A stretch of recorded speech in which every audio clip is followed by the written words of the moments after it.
ഇപ്പോൾ ഈ വാർത്തയുടെ വിശദാംശങ്ങളുമായി അതിര ശശികുമാർ ചേരുന്നു. അതിര ശശികുമാർ, ജോഷിമഠ് ദുരിത സാധ്യത പ്രദേശമായി ഇപ്പോൾ പ്രഖ്യാപിച്ചിട്ടുണ്ട്. മാത്രമല്ല, കേന്ദ്ര സംഘം ഇന്ന് അവിടെ എത്തുന്നു എന്നാണ് കൂടുതൽ അറിയാൻ കഴിയുന്നത്. 4000-ഓളം പേരെ സുരക്ഷിത സ്ഥാനങ്ങളിലേക്ക് മാറ്റി പാർപ്പിച്ചിട്ടുമുണ്ട്.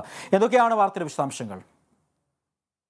അജി സൂചിപ്പിച്ചതുപോലെ തന്നെ ഉത്തരാഖണ്ഡിലെ ജോഷിമഠിൽ ഇപ്പോൾ സ്ഥിതി വളരെ രൂക്ഷമായിക്കൊണ്ടിരിക്കുകയാണ്. അവിടുത്തെ കെട്ടിടങ്ങളും ഭൂമിയും വിണ്ടുകീറുന്ന ഒരു സാഹചര്യത്തിൽ 600ഓളം കുടുംബങ്ങളിൽ നിന്ന് 4000-ഓളം പേരെ ഇപ്പോൾ സുരക്ഷിത സ്ഥലങ്ങളിലേക്ക് മാറ്റിക്കൊണ്ടിരിക്കുകയാണ്.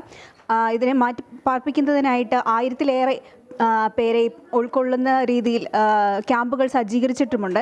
എന്നാൽ ഉത്തരേന്ത്യയിൽ ഈ സാഹചര്യത്തിൽ അതിശൈത്യം ഇതിനൊരു പ്രധാന വെല്ലുവിളി ആയിക്കൊണ്ടിരിക്കുകയാണ്.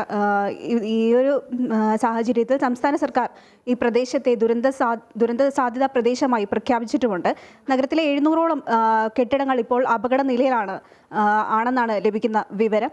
നിലവിലെ സാഹചര്യം പരിശോധിക്കാൻ 2 കേന്ദ്ര സംഘങ്ങൾ ഇന്ന് തന്നെ അവിടം സന്ദർശിക്കും. വിള്ളൽ വീണ സാഹചര്യത്തിൽ കെട്ടിടങ്ങൾ പൊളിക്കാനായിട്ടാണ് തീരുമാനം. 678ഓളം കെട്ടിടങ്ങൾ ഇപ്പോൾ അപകട നിലയിലാണ്. ഈ പൊളിക്കൽ നടപടി ഉടൻ തന്നെ ആരംഭിക്കുമെന്നും അധികൃതർ വ്യക്തമാക്കിയിട്ടുണ്ട്. അപകട സാധ്യത അടിസ്ഥാനത്തിൽ ജോഷിമഠിനെ 3 മേഖലകളായി തിരിക്കാനും തീരുമാനമായിട്ടുണ്ട്. ഇതുവരെയുള്ള കണക്കുകൾ അനുസരിച്ച് 678 കെട്ടിടങ്ങളാണ് തകർന്നിട്ടുള്ളത്.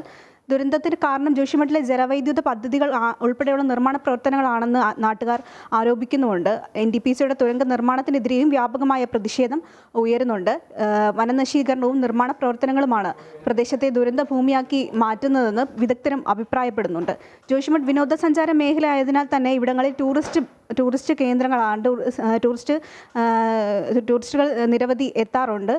അതുകൊണ്ട് തന്നെ അനധികൃത നിർമ്മാണങ്ങൾ നടക്കുന്ന മേഖലയാണ് ജോഷിമഠ് എന്ന ആക്ഷേപവും ഉയരുന്നുണ്ട്. വിഷയത്തിൽ സംസ്ഥാന സർക്കാരിനെ വിമർശിച്ച് പ്രതിപക്ഷവും രംഗത്തെത്തുന്നുണ്ട്.